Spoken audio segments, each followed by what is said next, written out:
Angus Cloud, full name Connor Angus Cloud Hickey, tragically passed away yesterday at the age of 25. Well known for his lovable role of Fesco on Euphoria, as well as smaller roles in the independent films North Hollywood in 2021 and The Line in 2023, the late actor is also set to posthumously star in the film Freaky Tales. His untimely demise came as a shock to fans, many not believing the news to be real when they first heard it. No cause of his passing has yet to be made public, but his family released a statement that, quote, "We hope the world remembers him for his humor, laughter, and love for everyone." In today's video, we're going to be looking at some of the red flags that Angus showed before his passing that may have made his trajectory towards his life ending seem like an obvious outcome if we were to notice. At number 10 is his father's passing. Just last week, Angus and his family buried his father in Ireland. The untimely passing of Angus's father, Connor, was the beginning of a profoundly challenging period for the actor. Not only is the emotional toll of losing a loved one, especially a close family member, incredibly significant, but Angus was very open about the fact that he considers his father his best friend. Cloud's family has described the grief and heartache that Angus went through during this time to be extremely complex and immense, having a larger impact on his well-being than what would be considered typical, with the additional layer of sorrow to the grieving process due to their especially close bond. Despite the intense grief, the support system around him aided him to find strength and resilience, and when news broke of Angus's passing, his family released a statement that wrote, "The only comfort we have is knowing Angus is now reunited with his dad, who was his best friend." Coming in at number 9 is his deteriorating mental health. Throughout his career, Angus was always open about his battle with mental illness. With the history of depression, the passing of his father only intensified the disorder. Coping with such profound loss propelled Angus into a state of intense and alarming emotional pain, finding himself battling severe depressive thoughts, ideation of taking his life, and feelings of hopelessness. Navigating the level of complex grief and grappling with thoughts of taking your own life required the same level of support. Cloud's loved ones, friends, and mental health professionals provided him with all the help and understanding they possibly could, and when the actor's loved ones announced the news of his death, they shared details about his mental health, writing, "Angus was open about his battle with mental health, and we hope that his passing can be a reminder to others that they are not alone and should not fight this on their own in silence." Coming in at number 8 is that he never intended to be famous. Fame comes at a cost, especially when you have no desire to become famous in the first place. When Cloud was living in Brooklyn, he was walking down the street when the casting scout Eleanor Hendricks noticed him and was eager to cast him on the grounds that his look was perfect for the role. Due to their strange meeting, Cloud was hesitant to accept at first, suspecting a scam, but he eventually agreed, meeting with the casting director Jennifer Venditti and series creator Sam Levinson, who eventually made him co-star in Euphoria as Fesco. When reflecting on his sudden fame, Cloud said what set him apart from his co-stars was that everyone else was trying to be famous, wanted to go to the top, and working extremely hard, when he was just trying to enjoy his time. The actor explained further, saying, "For me, it was just too good of an opportunity to say no to. I had no idea it would go this far. This may be a dream situation for a lot of people out there, but the reality of it wasn't a fantasy." In an interview with GQ in 2019, he mentioned that acting is a different kind of hard, saying, quote, "I'm not running around sweating, but it's mental." He explained, saying, "You have to stay focused, you have to be on point, you can't call in sick. Acting takes a lot out of you."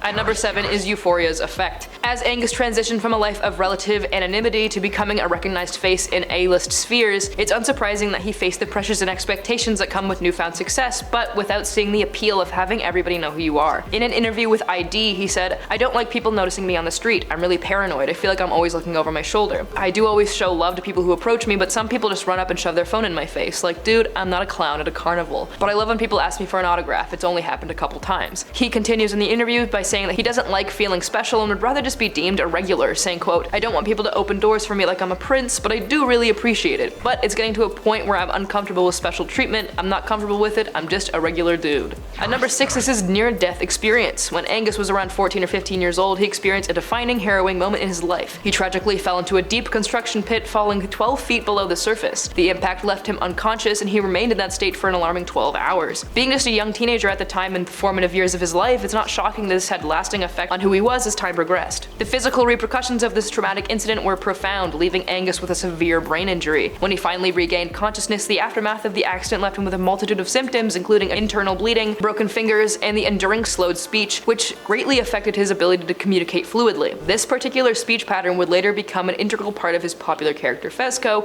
in the hit series Euphoria. Many people saw this as stereotyping Angus, seeing as slurred speech is often misunderstood as a symptom of drug use. Angus never publicly said that he had any problem with his brain injury being used for the character, but in an interview with Variety in 2022, Angus said it bothers him when people say he's, quote, playing himself. He says, quote, "It does bother me when people are like, it must be so easy, you get to go in and be yourself. I'm like, why don't you go do that? It's not that simple. I brought a lot to the character, you can believe what you want, it ain't got nothing to do with me." At our midway point, we have the hit and run. Earlier this year in Marina Del Rey, Cloud and another male were driving around in an SUV, and they ended up rear-ending a Toyota. After the hit, they decided to drive off into a nearby parking lot. The altercation ended with at least one injury, the person in the Toyota, suffering bruising and redness to her legs and arms. After the accident, a witness who was a friend of the Toyota owner went to look for Cloud in the SUV in the parking lot where they had driven, but they were no longer on the premises. Law enforcement sources made a public statement saying, while the Euphoria star is not officially a suspect in the case, his name has been floated for possible involvement. Cops want to speak to him to determine if he was involved and or responsible for the wreck. Angus or his team have never made a statement regarding the incident. A hit and run is never a sign that a person is doing well. Erratic behavior is in fact something that should always be looked into, and perhaps it was privately. As I said, no public statement was ever made.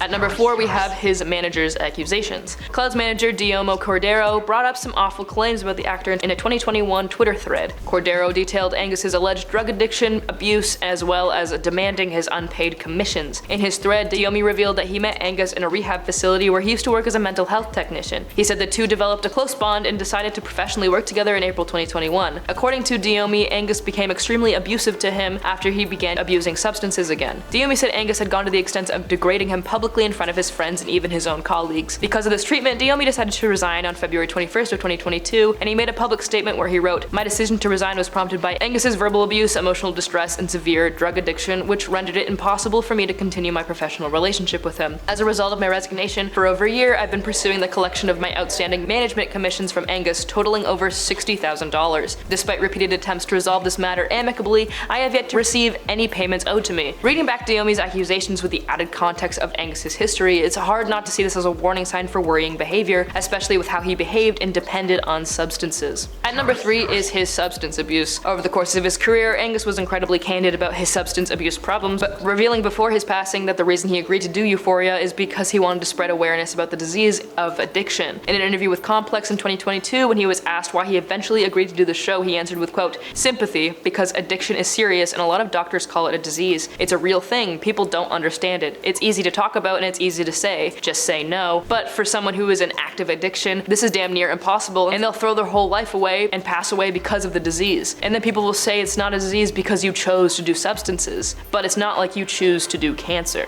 Our runner-up is his time in rehab. To continue with the substance abuse issues and the aforementioned manager he met while in rehab, Angus did go to rehab for substance abuse in April of 2021. That began with an intervention that allowed Angus to regain control of his personal and professional life. His former manager, who I've mentioned before, claimed that Cloud allegedly used substances while in rehab and refused to stay, often checking himself out, in one instance to work on the film Your Lucky Day. He also checked himself out of rehab when he booked a role in another film. The night before Angus was set to leave for the film, however, Cordero alleges that he received a call from one of Cloud's roommates, informing him the actor was struggling to breathe. Cordero says that he rushed over, administered Narcan, and performed CPR on Cloud. Cordero says that rehab and himself helped the actor back on his feet, but his substance-abusing friends threatened his client's sobriety. Our number 1 spot is the people he was surrounded with. In the last point, Angus's manager mentions the friends in Angus's life that, although I'm sure created a stabilizing force for a newly famous actor, they unfortunately created an environment that made addiction easier to continue. After Cloud was discharged from rehab, Cordero alleged that only 2 days after Cloud got out of rehab, he went to the actor's home for a 4th of July barbecue, saying, quote, "Upon entering the premises and attempting to greet him with a hug, it became immediately apparent that he had resumed substance abuse, a mere 2 days after completing his treatment." Cordero claims that for the next couple of months, Cloud was doing well, even though he was surrounded by friends who allegedly continued to use substances and threaten the actor's sobriety. Cordero says, quote, "Their reckless behavior and lack of regard for Angus's recovery served as a significant obstacle for his progress. This ultimately contributed to his relapse." Cordero went on to say that the situation gradually deteriorated over the next few months, and by November 2021, Cloud had evidently relinquished control of his addiction. As said before, addiction is a relentless disease, and it's incredibly sad that such a bright young person had fallen victim to it. And that brings us to the end of the top 10 Angus Cloud warning signs we shouldn't have ignored. I offer my condolences to not only Angus Cloud's loved ones, but also anyone who's lost someone to mental illness or addiction.